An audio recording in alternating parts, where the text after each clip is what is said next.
ಕಣ್ಣು ಚೆನ್ನಾಗಿದ್ದರೆ ನಮಗೆ ಜಗತ್ತು ಚಂದ. ನಾಲಿಗೆ ಚೆನ್ನಾಗಿದ್ದರೆ ನಾವೇ ಚಂದ ಅಂತ ಒಂದು ಆಡು ಮಾತಿದೆ, ಅಥವಾ ಅದು ಆ, ಗಾದೆಯ ರೂಪದಲ್ಲಿ ಇರುವಂತಹ ಆ, ವಾಕ್ಯಗಳು ಕೂಡ ಆಗಬಹುದು. ಅಂದ್ರೆ ಇದರಲ್ಲಿ ಏನು ಅಂದ್ರೆ, ಕಣ್ಣಿನಿಂದ ಜಗತ್ತು ನೋಡ್ತವೆ, ಆದರೆ ನಾಲಿಗೆಯಿಂದ ಇಡೀ ಪ್ರಪಂಚವೇ ಅಂದವಾಗಿ ಕಾಣಿಸ್ತದೆ ಅನ್ನುವಂಥ ಮಾತು. ನಮಗೆ ತಕ್ಷಣಕ್ಕೆ ಪುರಂದರದಾಸರದು ಒಂದು ಮಾತು ನೆನಪಾಗ್ತದೆ. ನಮಗೆ ನೀವೆಲ್ಲ ಕೇಳಿರ್ತೀರಿ, ಏನು? ನಾಲಿಗೆ ನಿನ್ನ ನೀಚ ಬುದ್ಧಿಯ ಬಿಡು ನಾಲಿಗೆ ಅಂತ. ಅಂದ್ರೆ ಈ ನಾಲಿಗೆ ಇದೆಯಲ್ಲ, ಈ ನಾಲಿಗೆ ಒಂದು ರೀತಿ ನೀಚ ಬುದ್ಧಿ ಇಟ್ಕೊಂಡಿದೆ. ಆ ನೀಚ ಬುದ್ಧಿನ ಬಿಡು ನಾಲಿಗೆ, ನೀನು ಚೆನ್ನಾಗ್ತೀಯಾ ಅನ್ನುವಂತಹ ಒಂದು ಮಾತನ್ನ ಹೇಳಿದ್ದಾರೆ. ಹಾಗೆ ಒಂದು ಗಾದೆ ಇದೆ, ಅದು ಎಲುಬಿಲ್ಲದ ನಾಲಿಗೆ ಎಲುಬು ಮುರಿದೀತು. ನಾಲಿಗೆನಲ್ಲಿ ಎಲುಬಿಲ್ಲ, ಆದ್ರೆ ಎಲುಬು ಮುರಿಯುವಷ್ಟು ಅದು ತಾಕತ್ತಿದೆ ಅಂತ. ಅಂದ್ರೆ ನಾಲಿಗೆಗೂ ಹಲ್ಲಿಗೂ ಜಗಳ ಆಯ್ತಂತ ಸರಿ, ಹಲ್ಲು ನಾನೇ ಶ್ರೇಷ್ಠ ಅಂತಂತೆ. ಹೌದು, ನೀನು ಶ್ರೇಷ್ಠ ಇರ್ಬೋದು, ನಾನು ಒಂಚೂರು ಹೆಚ್ಚು ಕಡಿಮೆ ಏನಾದ್ರು ಮಾತಾಡಿದ್ರೆ ನಿನ್ನ ದವಡೆ ಅಲ್ಲೇ ಮುರಿತವೆ ಅಂತ ನಾಲಿಗೆ ಹೇಳ್ತು. ಅವಾಗ ಅದು ಹಲ್ಲು ಒಪ್ಕೊಂತ ಅವಾಗ. ಆಮೇಲೆ ನಾವೆಲ್ಲ ಸಂಸ್ಕೃತ ಸುಭಾಷಿತದಲ್ಲಿ ಒಂದು ಹೇಳ್ತಾ ಇರ್ತೇವೆ, ಲಕ್ಷ್ಮೀರ್ ವಸತ್ ಜಿಹ್ವಾಗ್ರೆ, ನಾಲಿಗೆಯ ತುದಿಯಲ್ಲಿ ಲಕ್ಷ್ಮಿ ವಾಸಿಸುತ್ತಾರೆ ಅಂತ. ಅದೇ ರೀತಿ ನಾವು ನಲಿದಾಡೆ ಎನ್ನ ನಾಲಿಗೆಯ ಮೇಲೆ ಶಾರದಾ ದೇವಿ, ನಲಿದಾಡೆ ಎನ್ನ ನಾಲಿಗೆಯ ಮೇಲೆ ಸರಸ್ವತಿ ದೇವಿ ಎಂದ್ಬಿಟ್ಟು ಒಬ್ಬ ದಾಸರು ಸರಸ್ವತಿಯೂ ಕೂಡ ಈ ನಾಲಿಗೆಯ ತುದಿಯಲ್ಲಿ ಇದ್ದಾರೆ ಅಂತ ಹೇಳ್ತಾರೆ. ಗೌತಮ ಬುದ್ಧ ಅವರೊಂದು ಮಾತು ಕಡೆ ಗಮನಿಸ್ತೇನೆ ನಾನು, ನಾಲಿಗೆಯು ಹರಿತವಾದ ಚಾಕು ಇದ್ದಂತೆ, ರಕ್ತವನ್ನು ಹರಿಸದೆಯೇ ಕೊಲ್ಲಬಹುದು ಅಂತ ಗೌತಮ ಬುದ್ಧ ಹೇಳಿದ್ದಾರೆ. ಸ್ನೇಹಿತರೆ, ಮಾತಿನ ಮಹತ್ವದ ಬಗ್ಗೆ ಇಂಥ ಮಾತುಗಳು ನಾವೆಲ್ಲ ಮಾತು ಕಲಿಯೋದಕ್ಕೆ ಪ್ರೇರೇಪಣೆಯನ್ನು ನೀಡುತ್ತವೆ. ಅಷ್ಟೇ ಅಲ್ಲ, ನಾವು ಮಾತು ಗೊತ್ತಿದೆ ಎಂದು ಏನೇನೋ ಮಾತನಾಡುವುದಲ್ಲ, ಸಮಯಕ್ಕೆ ಸಂದರ್ಭಕ್ಕೆ ಸರಿಯಾಗಿ ಸೂಕ್ತವಾಗಿ ಮಾತನಾಡಿದರೆ ನಾವು ನಮ್ಮ ಮಾತಿಗೆ ಚಪ್ಪಾಳೆಯನ್ನ ಗಿಟ್ಟಿಸ್ಬೋದು. ಏನಂತೀರಿ ವಿಕಾಸ್? ಎಸ್ ಸರ್, ನಮಸ್ತೆ ಸರ್. ಖಂಡಿತವಾಗಿ ಸರ್, ಇವತ್ತಿನ ಚರ್ಚಾ ವಿಷಯದಲ್ಲಿ ತುಂಬಾ ಸೊಗಸಾಗಿರೋ ವಿಚಾರ ಕೊಟ್ಟಿದ್ದೀರಾ. ಯಾಕೆಂದ್ರೆ ಕಣ್ಣು ಚೆನ್ನಾಗಿದ್ದರೆ ಜಗತ್ತು ಚಂದ, ನಾಲಿಗೆ ಚೆನ್ನಾಗಿದ್ದರೆ ನಾವೇ ಚಂದ ಅಂತ. ನಮ್ಮ ಕಣ್ಣು ಚೆನ್ನಾಗಿದ್ದರೆ ಇಡೀ ಜಗತ್ತೇ ನಮಗೆ ಚೆನ್ನಾಗಿ ಕಾಣ್ತದೆ, ಸುಂದರವಾಗಿ ಕಾಣುತ್ತದೆ ಅಂತ ಹೇಳ್ಬೋದು.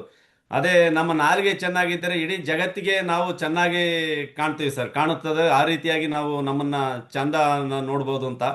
ಯಾಕೆಂದ್ರೆ ಜಗತ್ತನ್ನ ನೋಡುವ ದೃಷ್ಟಿಕೋನನೇ ಸರಿಯಾಗಿದ್ರೆ ನಮಗೆ ಎಲ್ಲವೂ ಸುಂದರವಾಗಿ ಕಾಣ್ತದೆ ಅಂತ. ನಮ್ಮ ಮಾತು ಸಂಸ್ಕಾರಯುತವಾಗಿದ್ರೆ ನಾವು ಇತರರ ಹತ್ರ ಹೇಗಾದ್ರೆ ನಮ್ಮ ಮಾತುಗಳನ್ನ ಬೇರೆ ರೀತಿಯಲ್ಲಿ, ಬೇರೆ ಯಾವುದೇ ಸಂದರ್ಭದಲ್ಲಿ, ನಮ್ಮ ಸ್ನೇಹಿತರಿರ್ಬೋದು, ಯಾವ್ದಾರ ಸಂದರ್ಭದಲ್ಲಿ ವೇದಿಕೆಯಲ್ಲಿ ನಾವು ಮಾತುಗಳು, ನಮ್ಮ ನುಡಿ ಬಾಯಿಂದ ಬರೋ ಮಾತುಗಳು ಇತರರಿಗೆ ಅದು ಪ್ರಿಯವಾಗಿರ್ಬೇಕು ಅಂತ ಹೇಳ್ತೀವಿ. ಯಾಕೆಂದ್ರೆ ಸಂಸ್ಕಾರಯುತವಾಗಿದ್ರೆ ಆ ಮಾತುಗಳಿಗೆ ನಾವು ಅವರಿಗೆ ಅಂದವಾಗಿರ್ತೀವಿ ಅಂತ ಹೇಳ್ಬೋದು ಸರ್. ಹಾಗೇನೆ ಅದೇ ಮಾತು ನಮಗೆ ಮೃದುವಾಗಿ, ಈಗ ಏನಾದರೂ ನಾವು ಮಾಡಿದ್ದ, ಯಾರು ಮಾತಾಡಿದ್ದವ್ರು ತಪ್ಪು ಮಾಡಿದ್ರೆ, ಅವ್ರು ಏನಾರು ಅಲ್ಲಿ ಜಗಳ ರೀತಿಯಲ್ಲಿದ್ರೆ, ನಾವು ಹೋಗಿ ಅವ್ರಿಗೆ ತಿಳಿ ಹೇಳುವ ಮುಖಾಂತರ ಒಂದು ರೀತಿ ಜನರಲ್ ಆಗಿ ನಾವು ಅವ್ರಿಗೆ ಬಹಳ ಸೂಕ್ಷ್ಮವಾಗಿ, ನಾವು ಮೃದುವಾಗಿ ಅವ್ರನ್ನ ಸಮಾಧಾನಕರವಾಗಿ ಮಾತಾಡಿಸಿ ನಾವು ಗೌರವಪೂರ್ವಕವಾಗಿ ನಡೆದುಕೊಂಡ್ರೆ ನಮಗೆ ನಮ್ಮ ಮಾತುಗಳ ಮುಖಾಂತರ ನಾವು ಅಂದವಾಗಿರಬಹುದು ಅಂತ ಹೇಳ್ಬೋದು. ಹಾಗೆ ಅಂದ್ರೆ ಈಗ ನಾವು ಒಂದು ರೀತಿ ಅಹಂಕಾರದ ಮಾತುಗಳಿದ್ರೆ, ಏನಾದರೂ ಅಹಂಕಾರದಲ್ಲಿ ಮಾತುಗಳು ನಮ್ಮ ಸಮಾಜದಲ್ಲಿ ದೊಡ್ಡ ವ್ಯಕ್ತಿಗಳನ್ನ ಅವರೆಲ್ಲ ಅಹಂಕಾರದ ಮಾತುಗಳ ಮುಖಾಂತರ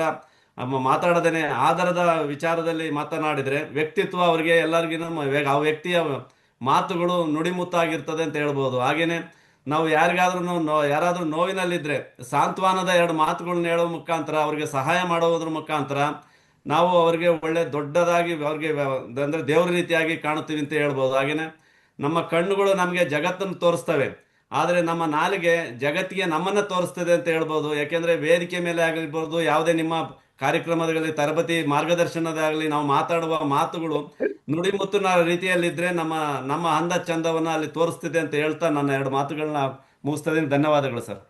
ಓಕೆ, ನವೀನ್ ಕುಮಾರ್, ತಮ್ಮ ಅನಿಸಿಕೆ ತಿಳಿಸಿ. ಹೌದು ಸರ್. ಈಗ ಕಣ್ಣು ಹೆಂಗಂದ್ರೆ ಪ್ರತ್ಯಕ್ಷವಾಗಿ ನೋಡಿದ್ರೆ ಪ್ರಮಾಣಿಸಿ ನೋಡು ಅಂತಾರೆ ಸರ್. ಅದಕ್ಕೋಸ್ಕರ ನಾವ್ ಏನೇ ನೋಡಿದ್ರು ಕೂಡ ನಮ್ಮ ಮನ್ಸಿನ ಕಣ್ಣು ಅನ್ನೋದೊಂದಿರುತ್ತೆ. ಆ ಮನ್ಸಲ್ಲಿ ನಾವು ಒಳ್ಳೆ ರೀತಿ ಯೋಚನೆ ಮಾಡಿದ್ರೆ ಖಂಡಿತವಾಗ್ಲೂ ಒಳ್ಳೇದೇ ಆಗಿರುತ್ತೆ.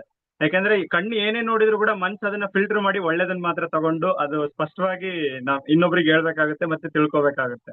ಮನ್ಸೊಂದ್ ಚೆನ್ನಾಗಿದ್ರೆ ನಾಲ್ಗೆನೂ ಕೂಡ ತುಂಬಾ ಚೆನ್ನಾಗಿರುತ್ತೆ ಸರ್. ಸೊ ಹಂಗಾಗಿ ಮನಸ್ಸಿನ ಕಣ್ಣು ಚೆನ್ನಾಗಿದ್ರೆ ಕಣ್ಣಿಗೂ ಒಳ್ಳೇದು, ನಾಲ್ಗೆಗೂ ಒಳ್ಳೇದು ಅಂತ ಹೇಳ್ತೀನಿ. ಓಕೆ, ನಮ್ ಜೊತೆ ಸುದರ್ಶನ್ ಇದ್ದಾರೆ. ಎಸ್ ಸುದರ್ಶನ್, ತಮ್ಮ ಅನಿಸಿಕೆ ತಿಳಿಸಿ. ಕಣ್ಣು ಚೆನ್ನಾಗಿದ್ದರೆ ಜಗತ್ತು ಚಂದ, ನಾಲಿಗೆ ಚೆನ್ನಾಗಿದ್ದರೆ ನಾವೇ ಚಂದ. ಕಣ್ಣು ನಮಗೆ ಜಗತ್ತನ್ನ ತೋರಿಸಿದ್ರೆ, ನಾಲ್ಗೆ ಜಗತ್ತನ್ನ ಸುಂದರವಾಗಿ ತೋರಿಸಿದ್ರೆ, ನಾಲ್ಗೆ ನಮ್ಮನ್ನೇ ಜಗತ್ತಿಗೆ ಸುಂದರವಾಗಿ ತೋರಿಸುತ್ತೆ. ಆ ಕಣ್ಣು ಆ ಕಣ್ಣಿಂದ ಹೇಗೆ ನಾವು ಜಗತ್ತನ್ನ ಪೂರ್ತಿ ಎಲ್ಲ ಸುಂದರವಾಗಿ ಎಲ್ಲದು ಪ್ರತಿಯೊಂದು ಹೇಗೆ ನೋಡ್ಬಹುದೋ, ಹಾಗೆ ನಾಲ್ಗೆಯಿಂದ ನಾವು ಮಾತಾಡೋ ಪದಗಳಿಂದ ಮತ್ತೆ ನಾವು ನಮ್ಮ ಮಾತುಗಳಿಂದ ಬೇರೆಯವರಿಗೆ ನಾವು ಕೂಡ ತುಂಬಾ ಚೆನ್ನಾಗಿ ಕಾಣಿಸ್ತೀವಿ. ಚೆನ್ನಾಗಿ ಕಾಣಿಸ್ತೀವಿ ಅನ್ನೋದಕ್ಕಿಂತ ನಮ್ಮ ಕ್ಯಾರೆಕ್ಟರ್ ಬಗ್ಗೆ ಆಗಿರ್ಬೋದು ಅಥವಾ ನಮ್ಮ ಬಗ್ಗೆ ಒಂದು ಒಳ್ಳೆ ಅಭಿಪ್ರಾಯ ಬರೋದೇ ನಾಲಿಗೆಯಿಂದ. ಅಂದ್ರೆ ನಾಲಿಗೆಯಿಂದ ಬರುವಂತ ನಾವು ಮಾತಾಡೋ ಪದಗಳಿಂದ ಆ, ನಾವು ಬೇರೆಯವ್ರಿಗೂ ಕೂಡ ಅಥವಾ ಮತ್ತೆ ಸಮಾಜಕ್ಕೂ ಕೂಡ ಬಹಳ ಚೆನ್ನಾಗಿ ಕಾಣಿಸ್ತೀವಿ.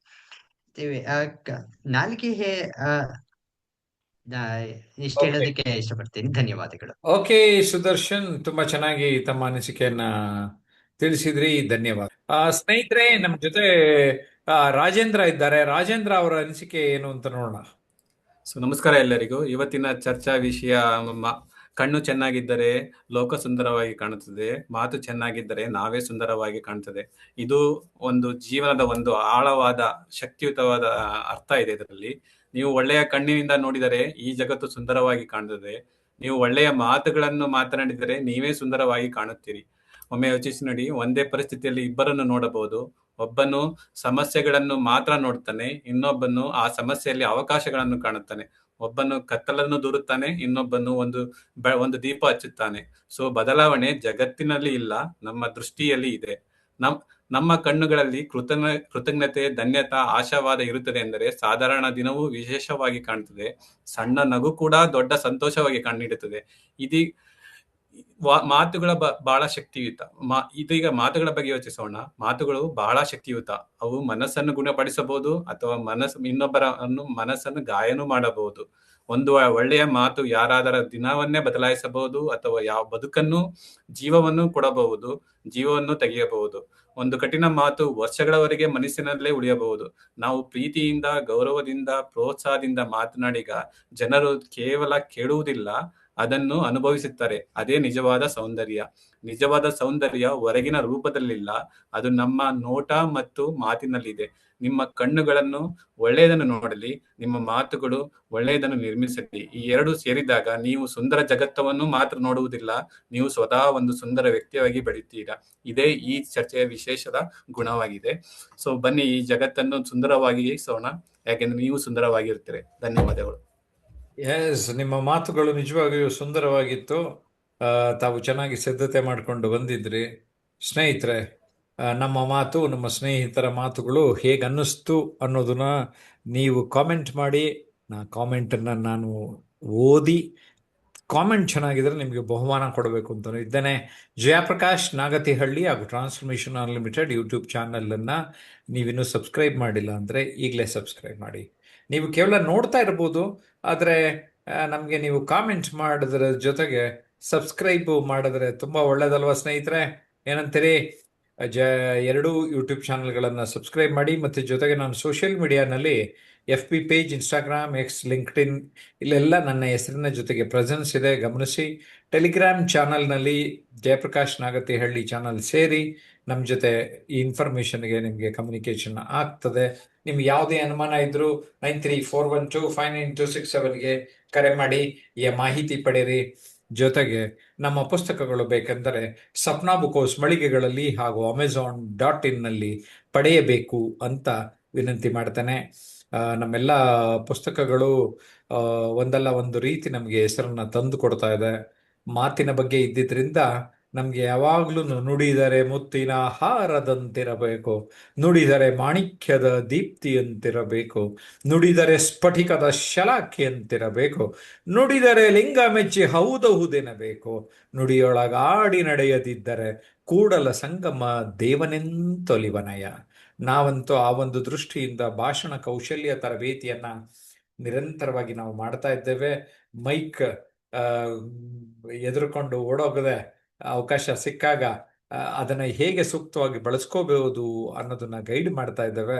ವ್ಯಕ್ತಿತ್ವ ಪರಿವರ್ತನೆಯ ಉದ್ದೇಶ, ಮಾತಿನಿಂದ ಶ್ರೀಮಂತಿಕೆಡೆಗೆ ಕೊಂಡೊಯ್ಯುವ ಉದ್ದೇಶದಿಂದ ಭಾಷಣ ಕೌಶಲ್ಯದ ಮೂಲಕ ಜೀವನ ಕೌಶಲ್ಯವನ್ನ ಹೇಳಿಕೊಡುವ ಒಂದು ಪ್ರಯತ್ನವನ್ನ ನಾವು ಮಾಡ್ತಾ ಇದ್ದೇವೆ.